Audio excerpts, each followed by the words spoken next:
السلام علیکم ورحمۃ اللہ تعالی وبرکاتہ۔ جامعہ رضویہ منظر اسلام کے آن لائن درس میں آپ کا خیر مقدم ہے۔ آج ہم تقسیم اول کی اقسام اربعہ شروع کر رہے ہیں۔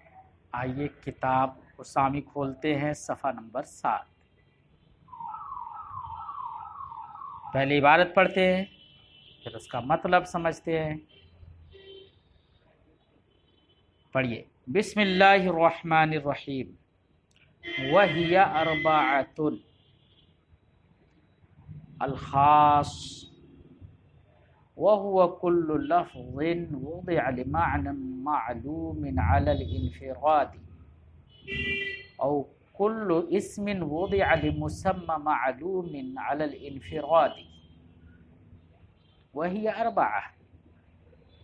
تقسیم اول کی صیغہ و لغت کے اعتبار سے جو اقسام ہیں یہ اربعہ، وہ اقسام 4 ہیں۔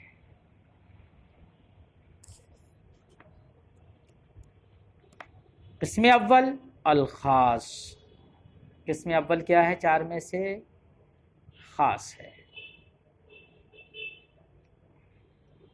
خاص کی تعریف کرتے ہیں۔ اچھا، اجمالی طور پر ہم بتائیں وہ 4 اقسام ہیں کون کون سے؟ ایک خاص، ایک عام، ایک مشترک، ایک مؤول۔ یہ 4 اقسام ہیں۔ اس چاروں کے چاروں اقسام جب ان کی تعریف مصنف کریں گے تو ایسے قیود تعریف کے اندر بیان کریں گے تاکہ ہر قسم دوسرے سے ممتاز ہو جائے۔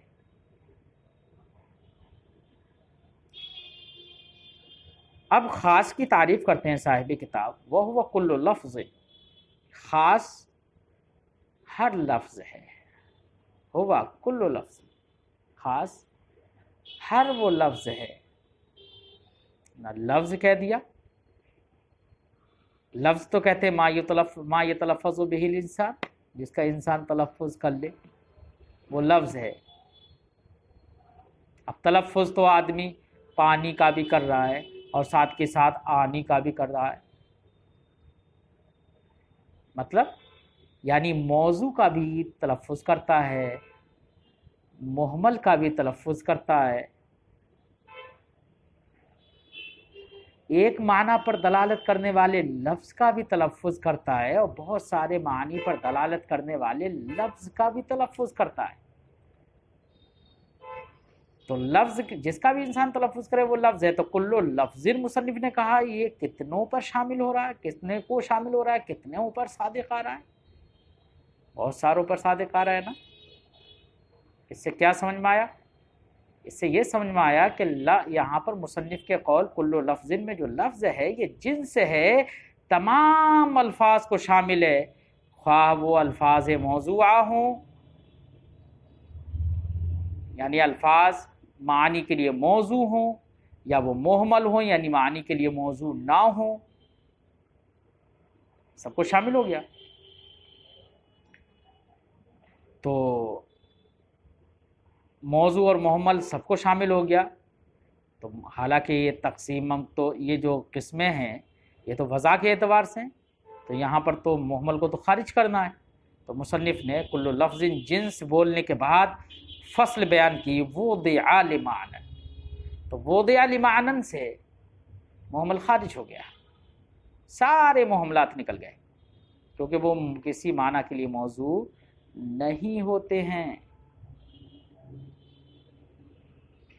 اب لمعنن کہا تو معنن کے اندر ایک احتمال یہ بھی ہے کہ معنن سے مراد معنی جنسی ہو، چاہے وہ معنی جنسی ہونے کا مطلب کہ وہ شامل ہو اس کو بھی جو معنی واحد کے لیے موضوع ہو، یا ایک سے زیادہ کے لیے جو موضوع ہو اس کو بھی شامل ہو، مشترک کو بھی شامل ہو، عام کو بھی شامل ہو، سب کو شامل ہو۔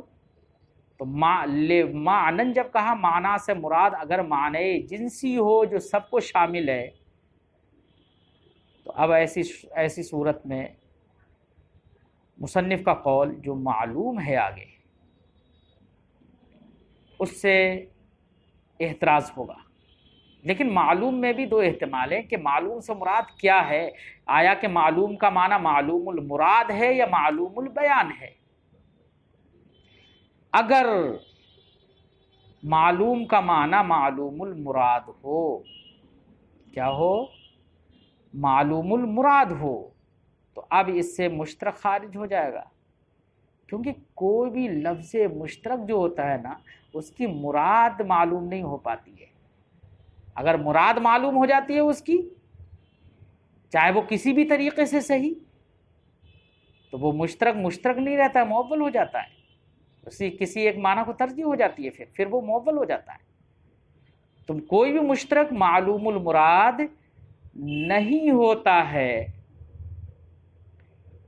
اب یہاں پر معلوم سے مراد معلوم المراد ہو تو اب لمعنی معلوم، معلوم کی قید سے مشترک خارج ہو گیا. ایسے اس سے مؤول بھی خارج ہو جائے گا. کیوں؟ اس لیے کہ مؤول حقیقت میں مشترک ہی تو ہوتا ہے، بس ترجیح مل جاتی ہے اسے تو وہ ترجیح کے بعد اسے مؤول کہہ دیتے ہیں. تو وہ حقیقت کے اعتبار سے، اصل کے اعتبار سے تو مشترک ہی تھا، اور مشترک ہو گیا اس سے خارج، تو مؤول بھی خارج ہو جائے گا. بات سمجھ میں آ رہی ہے؟ تو مؤول بھی خارج ہو گیا.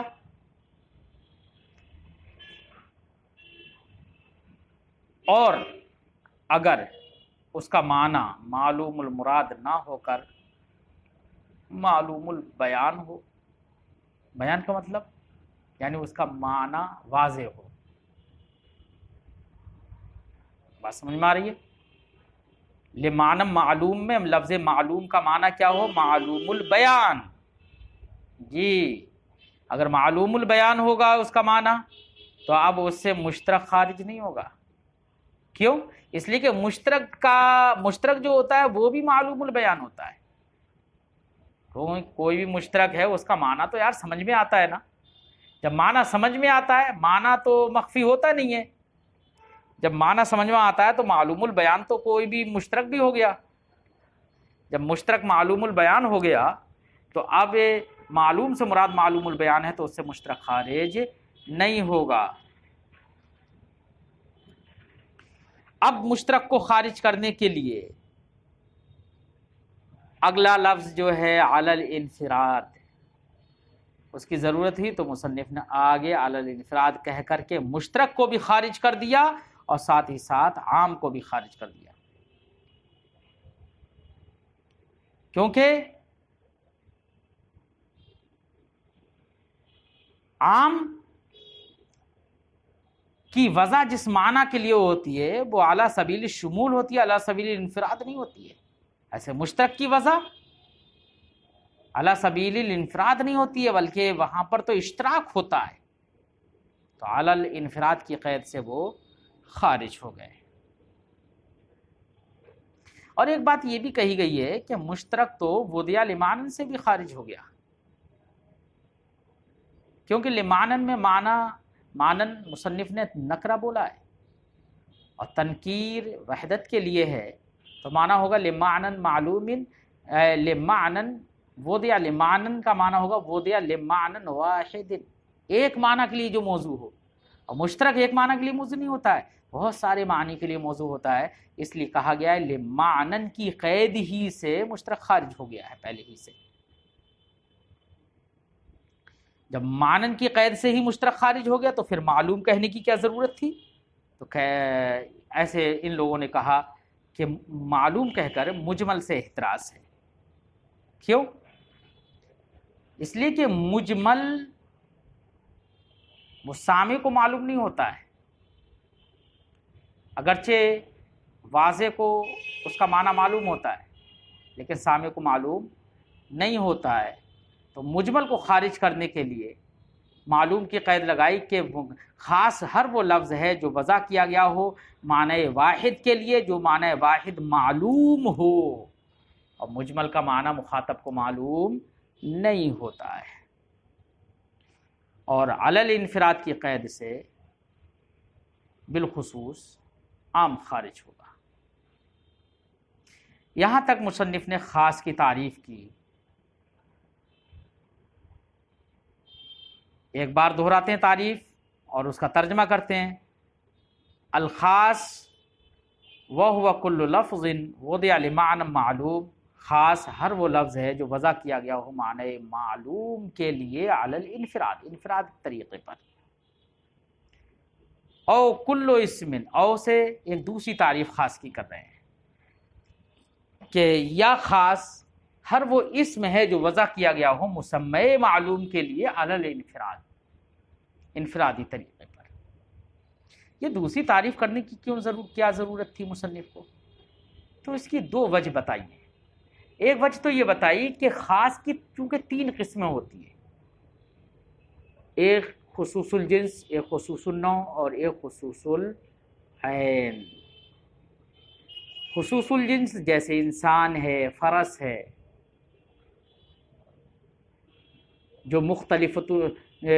خصوص الجنس جو انسان ہے، فرس ہے جیسے. اور خصوص النوع جیسے رجل ہے، امرأہ ہے.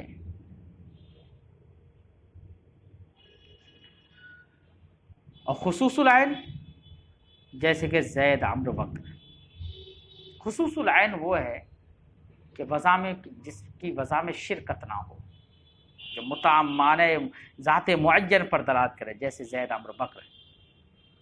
خصوص العین وہ ہے جس کی دلالت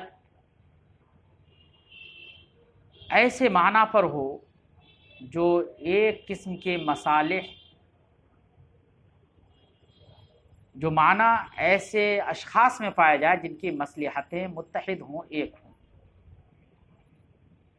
اور خصوص الجنس کا مطلب یہ ہے کہ اس کی دلالت ایسے معنی پر ہو، وہ معنی ایسے افراد میں پایا جائے، وہ موضوع ہو ایسے معنی کے لیے جو معنی ایسے افراد میں پایا جائے جن کی مصلحتیں مختلف ہوتی ہیں، مختلفت المصالح. تو چونکہ تین قسمیں ہوتی ہیں اور تینوں میں علی سبیل الکمال جو خصوص ہوتا ہے وہ خصوص العین میں ہوتا ہے. اور چونکہ اصول فقہ کے علماء، محققین اسی سے بحثی کرتے ہیں، خصوص العین سے ہی بالخصوص، اس لیے مصنف نے خصوص العین کو الگ سے بیان کر دیا اور کہا وَكُلُّ اسم وُضِعَ لِمُسَمَّى معلوم، ہر وہ اسم ہے جو مسمى معلوم کے لیے وضع کیا گیا ہو. اور مسمى معلوم کے لیے جس کی وضع ہوگی وہ تو اسم ہی ہوگا نا. مسمى معلوم کے لیے جس کی وضع ہوگی وہ اسم ہی ہوگا، اور جو اسم ہوگا وہ تو خصوص العین ہوگا. مسمى معلوم ہے نا، متعین و مشخص ہے وہ، تو متعین و مشخص مسمى کے لیے جس کی وضع ہوگی وہ خصوص العین ہی ہوگا. اور وہ صرف اسم ہی ہوتا ہے. رہا فعل اور حرف، ان کی کسی مسمى معلوم کے لیے وضع نہیں ہوتی ہے، ان کی وضع اس کے علاوہ کے لیے بھی ہو سکتی ہے. ایک اور بات کہی گئی ہے یہاں پر کہ مصنف نے ایک اور وجہ سے بھی یہاں پر الگ سے ایک اور تعریف کی، وہ یہ کہ خصوص کی دو قسمیں الگ اور ہوتی ہیں، ایک خصوص اعیان اور ایک خصوص امور ذہنیہ. خصوص اعیان جیسے زید، عمرو، بکر، اور خصوص امور ذہنیہ جیسے کہ علم ہے، جہل ہے. یہ دو قسمیں ہوتی ہیں، دو طرح کے خصوص ہوتے ہیں. تو خصوص جب اعیان اور امور ذہنیہ دونوں میں جاری ہوتا ہے تو مصنف نے چاہا کہ خاص کی ان دونوں قسموں کی طرف، دونوں قسموں کو بیان کر دیا جائے. تو اب ایسی صورت میں قسم پہلی جو تعریف تھی وہ دیا لمعنن، وہاں پر معنی سے مراد جو مصنف کا قول کل لفظ وضع لمعنی معلوم ہے، اس معنی سے مراد امر ذہنی ہوگا، یعنی علم ہے، جہل ہے۔ اور دوسری جو تعریف کل اسم وضع لمسمى معلوم، تو وہاں مسمى معلوم سے مراد اعیان ہوں گے، جیسے زید ہے، عمر ہے، بکر ہے وغیرہ۔ پہلی والی تعریف امور ذہن خصوص امور ذہنیہ کی ہوگی، اور بعد والی تعریف خصوص اعیان کی ہوگی۔ اس سے مصنف نے دو تعریفیں کر کے اشارہ اس بات کی طرف کر دیا کہ خصوص معانی میں بھی چلتا ہے اور مسمیات میں بھی چلتا ہے، برخلاف عموم کے فَإِنَّهُ لَا يَجْرِي فِي الْمَعَانِي، وہ عموم وہ معانی میں جاری نہیں ہوتا ہے۔ ان چند باتوں پر مشتمل مصنف کی عبارت تھی۔ امید ہے آپ لوگوں کو سمجھ میں آئی ہوگی، بات کو آپ دھیان سے سنیں اور کتاب میں ملان کریں، ضروری باتوں کو یاد کریں۔ انشاءاللہ پھر ملتے ہیں۔ خاص کی تعریف مکمل ہو گئی، اگلے سبق میں ہم عام کی گفتگو کریں گے۔ السلام علیکم ورحمۃ اللہ تعالی وبرکاتہ۔